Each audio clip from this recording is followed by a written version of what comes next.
Les religions définissent le monde et répondent aux questions existentielles. Qui nous sommes? Où on va? Y a-t-il la vie après la mort? Depuis toujours, il y a des différends entre les religions.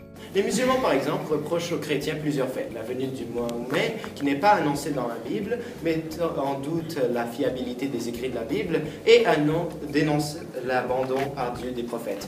Les chrétiens leur répondent que la Bible est fiable, car même s'il n'existe pas l'originalité de plusieurs écrits, 20 000, et que oui, les prophètes sont présents avec leurs défauts, seulement pour montrer aux chrétiens que Dieu peut transformer les gens.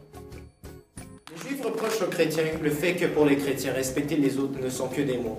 Le chrétien leur répond que des fois, une remise en question est nécessaire pour pouvoir remplir l'abysse qui apparaît des fois entre Jésus et ses disciples, l'Évangile et ses églises. Apprendre des erreurs pour pouvoir se renouveler doit rester à la base du christianisme. Les bouddhistes ne comprennent pas comment Dieu peut souffrir, être humilié ou fragile.